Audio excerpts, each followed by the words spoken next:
Hello, my name is Jiso, and I'm reading Master Dōgen's Shōbōgenzō. And we're on Shizen-biku, which is chapter 90, the Bhiksu in the Fourth Dhyāna, paragraph 52. Paramartha Sanzo. It's true philosophy, the meaning of the Sanskrit Paramartha, the monk's names, title of a scholar of the Tripitaka. Okay, Paramartha Sanzo said, in China there are two blessings. The first is that there are no Rakshasas,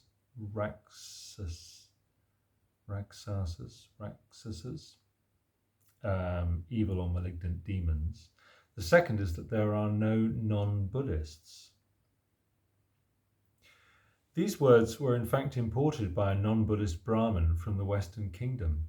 Even if there is no one able to penetrate non-Buddhism, that does not mean that there cannot be people who beget non-Buddhist views. Rakshasas have never been seen, but that does not mean that there are no descendants of non-Buddhists. The reason China is a minor nation in a remote land, and therefore not the same as India, the centre, is that although the Chinese have learned the Buddha Dharma a little, there is no one who has grasped the state of experience as it was grasped in India.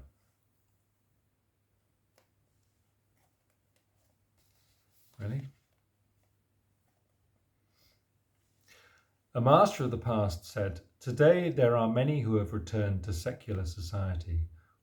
Afraid of having to perform king's service, they enter into non-Buddhism but steal the principles of the Buddha Dharma in order secretly to understand Lao Tzu and Chung Tzu. There they duly create confusion, delude beginners about what is true and what is false, calling this the false view that is able to unfold the Dharma of the Vedas.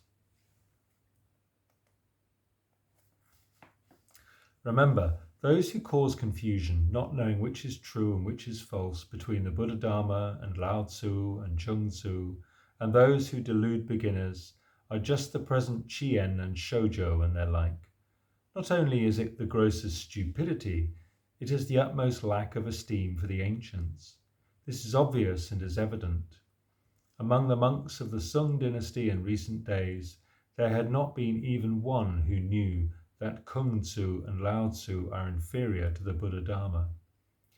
Although people who had become descendants of the Buddhist patriarch, like rice, flax, bamboo and reeds, filled the mountains and fields of the 9 states, there was not one person or half a person upon whom it had dawned that, beyond Kung Tzu and Lao Tzu, the Buddha Dharma is outstanding in its excellence.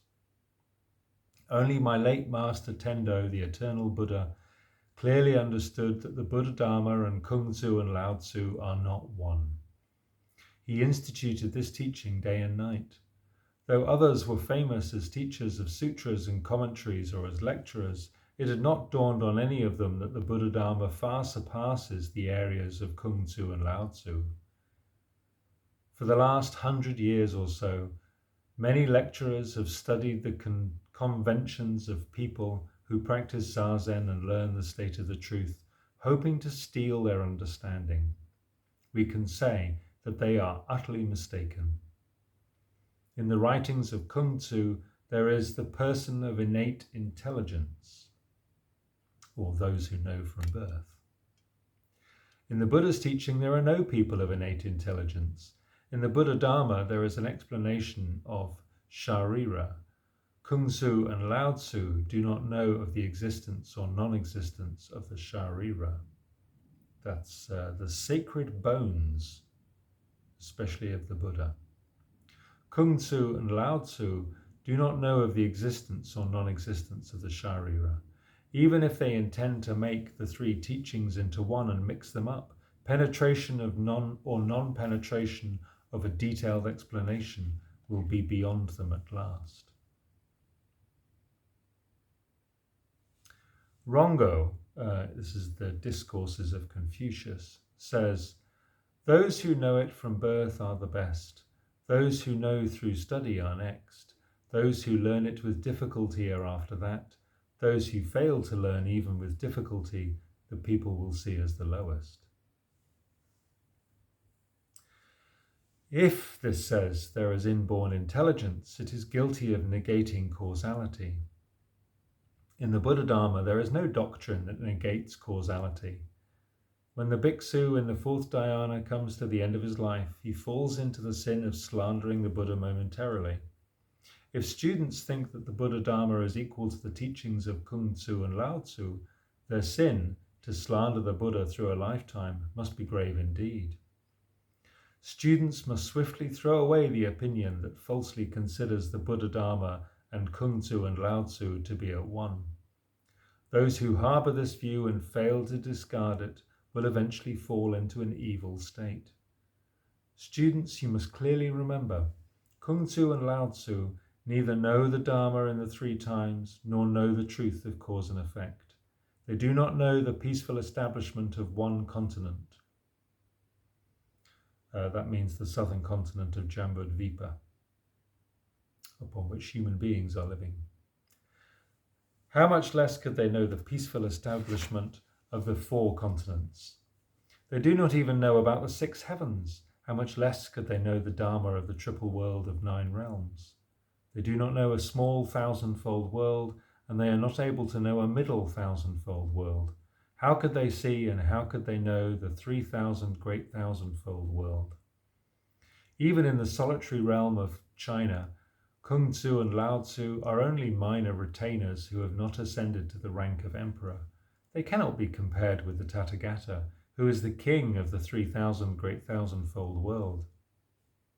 In the Tathagata's case, Brahmadeva, the god Shakra, the sacred wheel-rolling kings, day and night are venerating him and standing guard over him and perpetually requesting him to preach the Dharma. Kung Tzu and Lao Tzu are without such merit. They are only common men wandering in the mundane circuit. They have never known the truth of transcendence and salvation. How could they perfectly realize, in the manner of the Tathagata, that all dharmas are real form?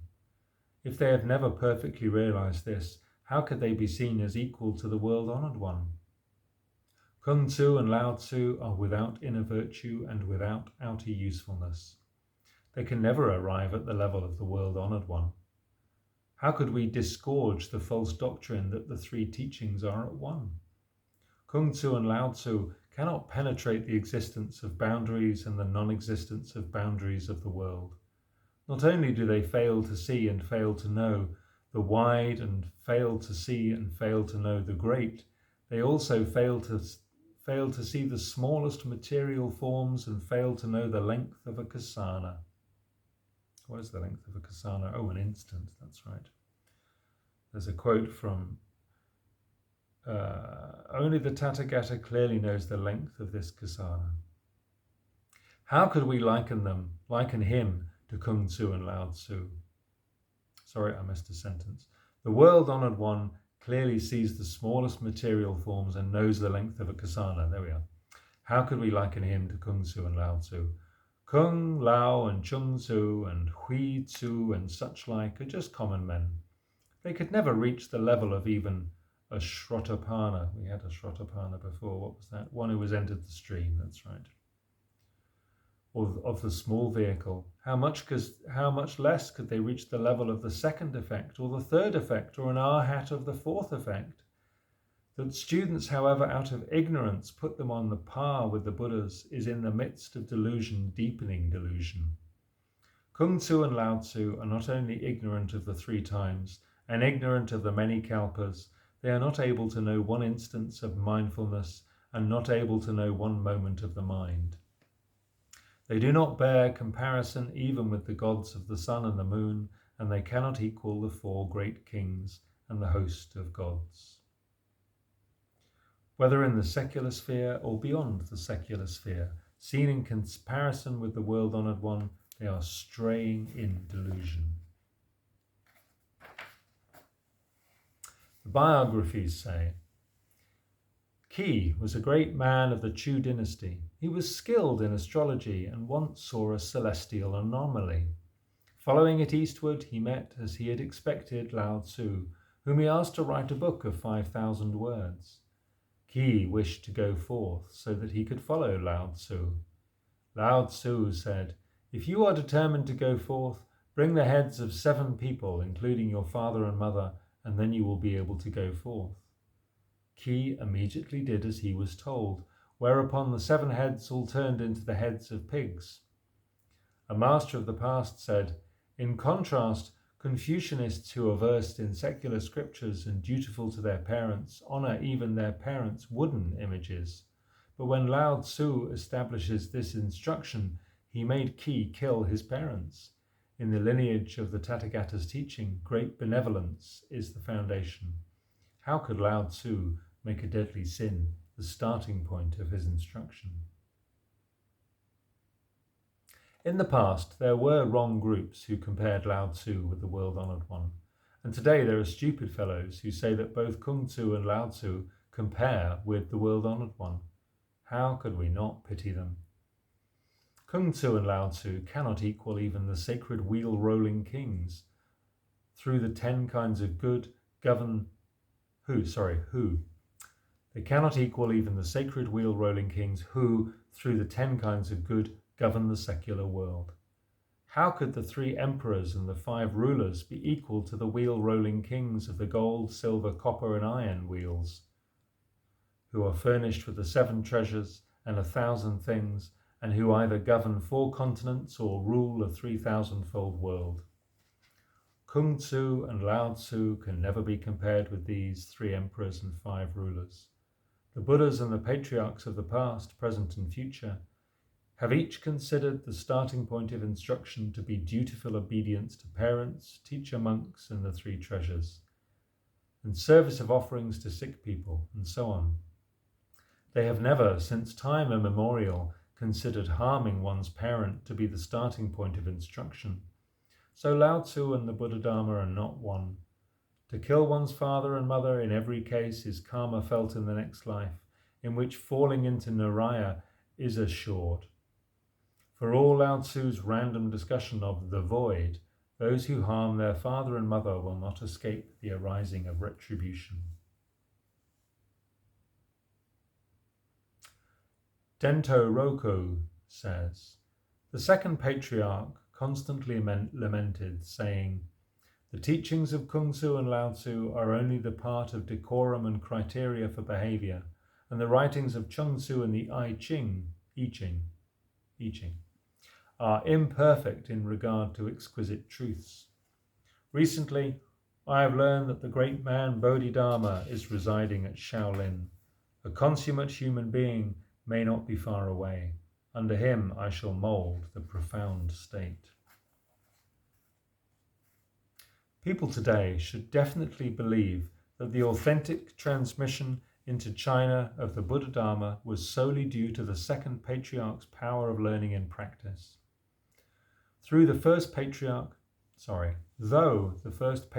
had come from the West, without the second patriarch, the Buddha Dharma would not have been transmitted. If the second patriarch had not transmitted the Buddha Dharma in the Eastern lands today, there would be no Buddha Dharma.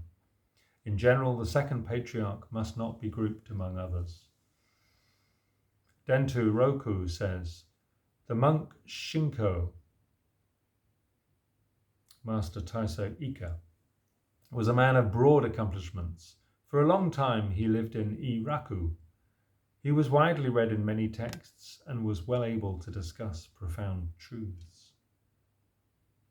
The second patriarch's wide reading of many texts in former days may be far beyond the reading of a few volumes of people today. After he attained the Dharma and received the transmission of the robe, he had no words to the effect that, "In former days, when I thought the teachings of Kung Tzu and Lao Tzu were only the art of decorum and criteria behavior, that was a mistake." Remember, the second patriarch had clearly realized that Kung Tzu and Lao Tzu are unable to equal the Buddha Dharma. Why do his distant descendants today turn their backs on their ancestral father and say that Kung Tzu and Lao Tzu and the Buddha Dharma are at one. Just know that this is a false doctrine. Among distant descendants of the second patriarch who could rely upon the explanations of Shūjō and the like. Sorry, that was one sentence. Among distant descendants of the second patriarch who could rely upon the explanations of Shūjō and the like. If you want to be a descendant of the second patriarch, never say that the three teachings are one. When the Buddha was in the world, there was a non-Buddhist called Debating Power, who thought that in debate there was no one who could equal his learning, his power being the greatest. For this reason he was called Debating Power. At the request of 500 Lichavis, an ethnic group inhabiting the Republic of Vaisali, he compiled 500 salient enigmas and came to pester the world-honoured one. Coming to the Buddha's place, he asked the Buddha, "Is there one ultimate truth, or are there many ultimate truths?" The Buddha said, "There is only one ultimate truth." Debating Power said, "We teachers each assert that we have the ultimate truth. Among non-Buddhists, we each consider ourselves to be right and disparage the ways of others. We find in each other rightness and wrongness. Therefore, there are many truths." The world-honoured one at that time had already converted Deer Head, a Brahmin from Kosala, who had realized the effect of one beyond study. He was standing by the Buddha. The Buddha asked Debating Power, "Among the many truths, who is foremost?" Debating Power said, "Deer Head is foremost." The Buddha said, "If he is foremost, why has he discarded his own truth, become my disciple, and entered my state of truth?" Seeing this, Debating Power hung his head in shame. He took refuge and entered the truth.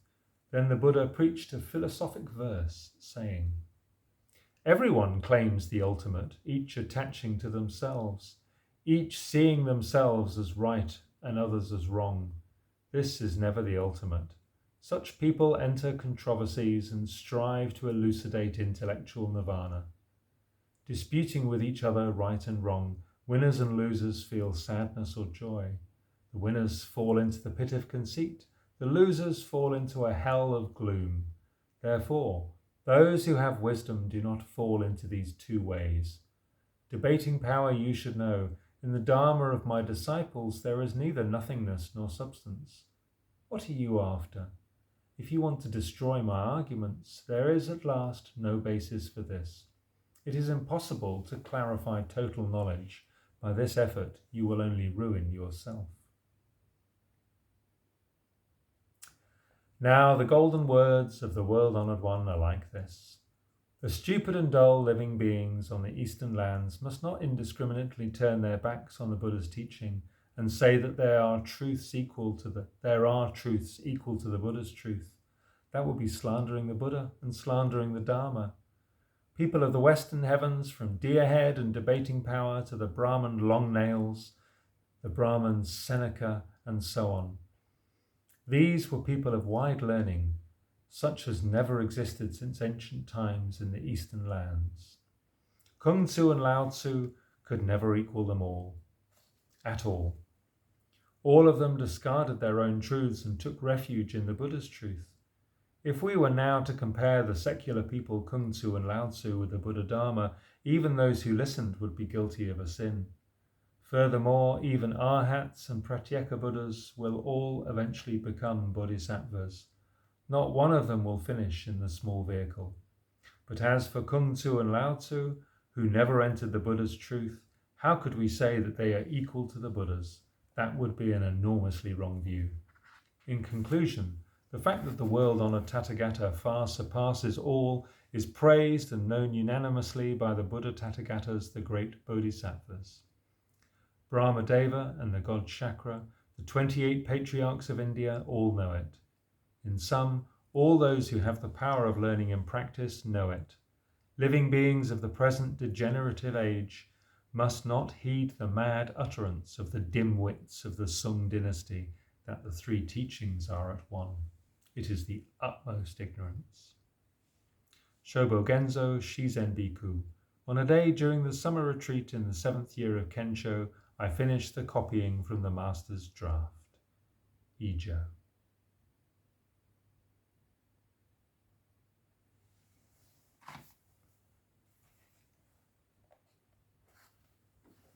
Thanks for listening. Take care.